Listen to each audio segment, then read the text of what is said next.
What's up, guys? Welcome to your 167th Android tutorial for the new Boston, where hopefully we're going to finish our widget application. Don't want to go too much more into it, but just quickly, again, we want this activity to finish, and what we're going to do is if it can't load which widget is basically opening this class, all we're going to do to this if statement, because I forgot, we're just going to say else and then finish as well. So just a quick piece of code there, and that's kind of proof checking as well. So, you know, if we can't get the ID, we're just going to finish the application. Pretty simple.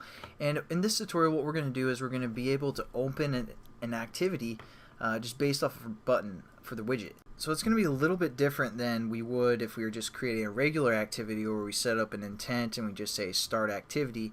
We need to identify it with the button and all that stuff within our code. So before we call this update method for our app widget manager, we're actually going to add some lines of code here. So this is where we're going to set up our intent that we want to open, and we also got to set up a pending intent. Pending intent, because that's what remote views, that's what widgets like to use, all that good stuff. So again, we're going to set up an intent, and we're just going to say this intent is in, and we're just going to set this equal to new intent. And we're going to refer to our context, which again we referenced as C, and then the activity that we want to open, or the class that we want to open. So we're going to open the splash activity, or the splash class. So again, we call that class splash, and then we just say we have to refer to it as a class.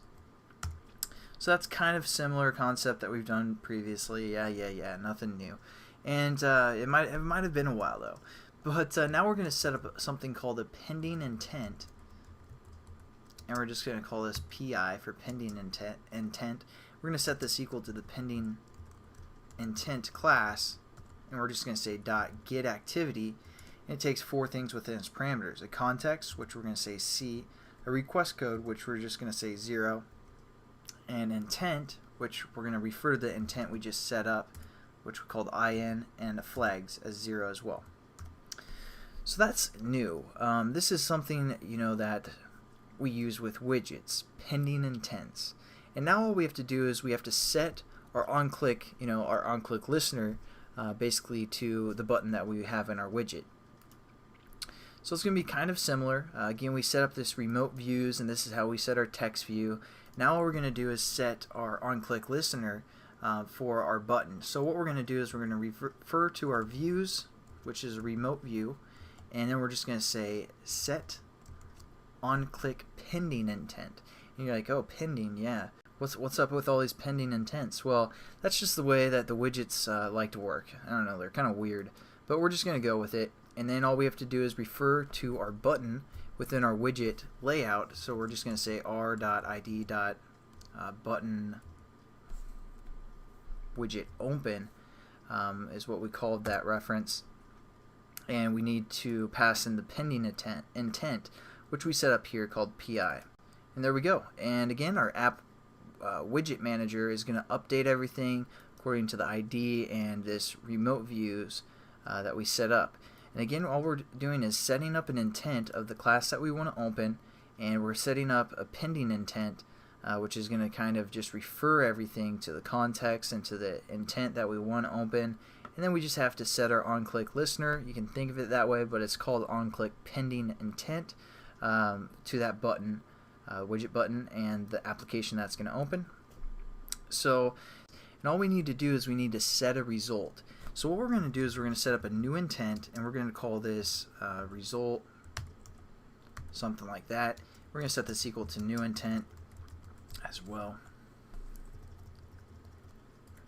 Make sure the spelling's correct there.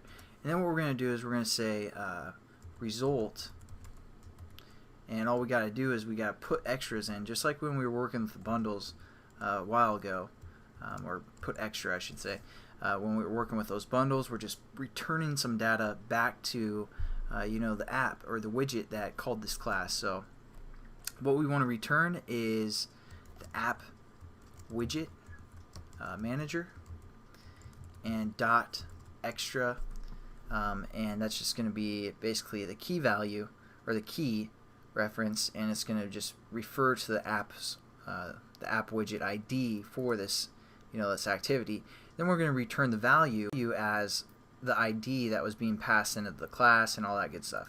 So we're just going to say AWID, which is our variable that we set up for this activity, and then all we're going to do is we're going to say set result.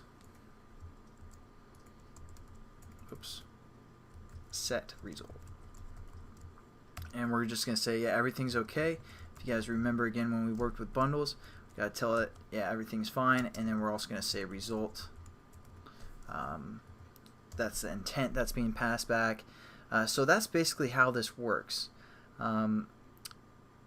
Again, we set up an intent and we're passing or updating our widget app, and then we're updating the specific ID that called this activity to start, and we're also setting a result to be passed back to the app, to the widget. I keep saying app, so sorry for that. And everything is good to go. So let's run our application and make sure it works. Also talk about some of the things that you guys can do to fix, or try to fix, which is the fun part of programming, always solving problems and that stuff, or seeing if you can figure out how to do the solution. So here's our activity. We're just going to go back. Just going to click on the screen and add a widget. Again, it's going to be of the type New Boston. And as you can see, it opens our configuration activity. We're just going to type something, hit the button. It's going to set the result and send it back to our first text view. And our button will open up, hopefully, the New Boston. As you can see, the splash screen, which I narrowed down to like half a second because I was sick of listening to it. But yeah, so that works. And then the problem is it's not calling that onUpdate method, because when you use the configuration type of widget, it won't call the onUpdate the first time you create the widget. So you can either try and solve that problem by doing that within this configuration class, setting that up as well and all that good stuff. But hopefully you guys understand a little bit more about widgets, and I'll catch you guys in the next tutorial. Have a good one.